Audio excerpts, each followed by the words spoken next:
Esta noche la vamos a dedicar a una conversación que estoy segura va a ser muy interesante para quienes siguen este programa, con la doctora Lourdes Arizpe y con Carlos Javier Villaseñor, en relación a una publicación que acaba de ser presentada en México, el Patrimonio Cultural Inmaterial de México, Ritos y Festividades, de la doctora Arizpe, y le agradezco muchísimo que nos permita conversar con ella. Bienvenida, Lourdes. Gracias, Carlos, por estar aquí. A los dos les agradezco mucho que nos permitan retomar el hilo de algo que se discutió recientemente en la presentación de este libro en la Cámara de Diputados.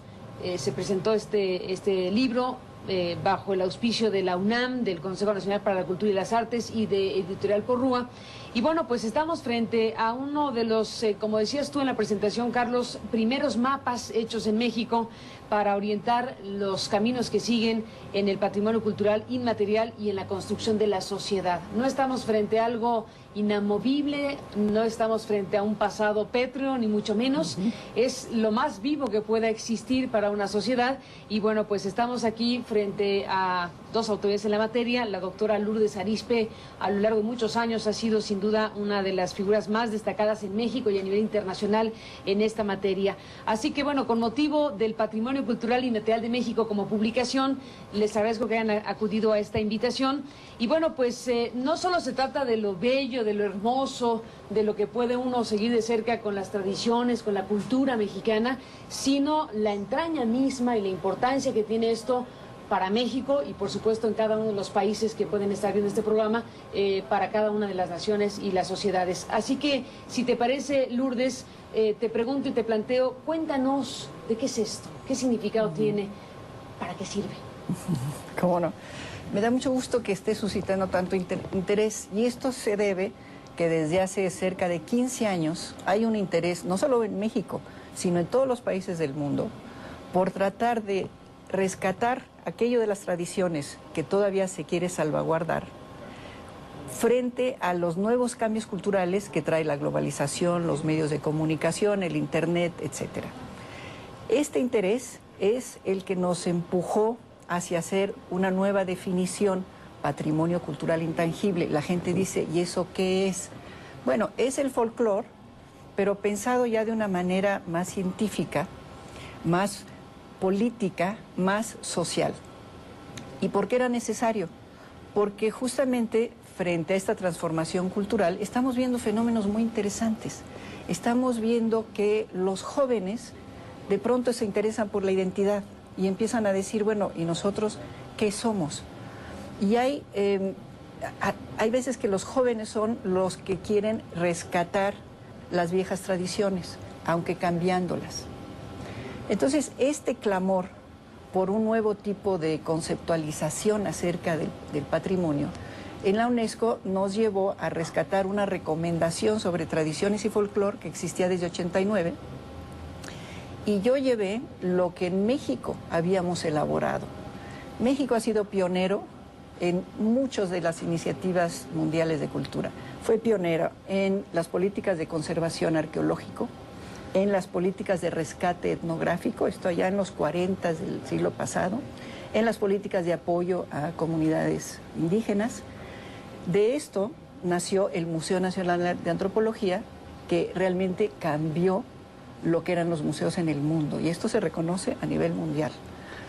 Y en los años 80, Rodolfo Stavenhagen, junto a un pequeño grupo, éramos muy heterogéneos, desde Carlos Monsiváis hasta Leonel Durán, varios antropólogos, Esther Seligson, la escritora, porque sabíamos que había algo intangible que no estábamos logrando captar con las políticas de conservación arqueológica. Y a esto le llamamos culturas populares. Trabajamos en esto Guillermo Bonfil también, Arturo Barman, y cuando yo me fui a la UNESCO a mediados de los años 90, y que estaba encargada de los cerca de 430 proyectos de cultura de la UNESCO, también los países pidieron que se hiciera una convención internacional sobre esto. Una convención internacional sobre la salvaguarda que tienen que hacer los gobiernos con las personas de los pueblos y localidades donde se genera este patrimonio para salvaguardarlo. De ahí el gran interés. Y evitar lo que está sucediendo, que de pronto se toma este folclore. ¿Folclorismo? Se hace folclorismo, se hace folclorización, pero se le borra el sentido. ¿Cómo diferenciar una cosa de la otra? Mira, la folclorización es tomar algo, adaptarlo exclusivamente al gusto de los consumidores y borrarle el sentido profundo que tiene. Piensa en algo para ilustrar esto, en alguna práctica que se vea comúnmente. Bueno, lo que se hace como prácticas del folclore mexicano que se lleva a Estados Unidos y que pues ya es realmente una simplificación de lo que sucede en México. Y entonces la gente dice, ay, qué bonito show. Porque se puede hacer si se hace finamente. Entonces hay que distinguir entre folclorización y estilización. Por ejemplo, el show de Xcaret es un show magníficamente bien montado. Se asesoraron con los expertos en cultura maya de la UNAM y presentan un espectáculo que va mucho más allá de nada más unas cuantas danzas, sino que le dan el sentido de esta profundidad histórica que tiene la cultura en México. Ahora, Carlos Villaseñor, por ejemplo, llevar flores al altar de muertos, ¿no?, que es una de las grandes tradiciones en México. ¿A dónde lleva este tipo de recuperación de prácticas tradicionales? No por hablar de la práctica en particular, por hablar de un ejemplo de los muchos que podríamos tener para efectos de México. ¿Dónde está la importancia, dónde radica la trascendencia de estar planteando el valor de lo inmaterial, el valor de lo intangible, la cultura expresada de esa manera? Para una sociedad como la nuestra, siempre, pero en momentos como este que estamos viviendo. Mira, por eso hablo yo que este es un primer mapa, porque no solo presenta la expresión, digamos, artística, estética, que bueno, podrá ser bella, podrá ser singular, podrá ser única, pero sobre todo el libro da cuenta de cómo se construyen los procesos para llegar a esas expresiones. Y no pone el acento en la evaluación estética de la expresión, sino en cómo se construye. Y aquí es donde es fundamental entender el patrimonio inmaterial.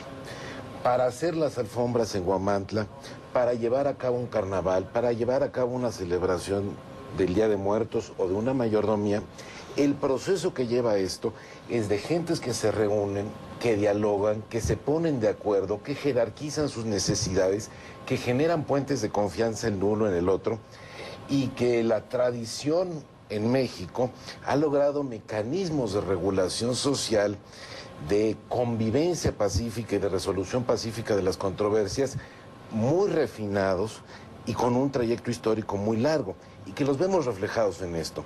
Entonces el problema no es si la celebración de muertos es tradicional y si en lugar de poner calabaza en tacha, tú estás poniendo un refresco de cola y un aguardiente. Bueno, el motivo es recordar a los muertos. Y si el muerto era muy borracho, pues qué mejor que poner una botella de Bacardí. Ahí es donde perdemos la referencia. Y en este sentido el libro, si bien da cuenta de algunas manifestaciones muy específicas de un poblado muy específico de Morelos, nos permite darnos cuenta de que son procesos de diálogo, de articulación social, de jerarquización de necesidades que van construyendo tejido social. Y que en este sentido es importante conservarlas y analizarlas. Los jóvenes están regresando a ellos no por la estética, sino por el sentido de pertenencia, por encontrar un punto de estabilidad en medio de la certidumbre. Entonces regresan a lo que les es propio y lo renuevan como una forma de reconstruir el sentido de sus vidas. Por eso están participando en las ceremonias que recuerdan cómo se resolvió la conquista. Por eso están regresando a reformular los ritos de los muertos, porque en un mundo tan abierto, tan global, tan interconectado, la gente genera incertidumbre y tiene que regresar a lo propio para reconstruir.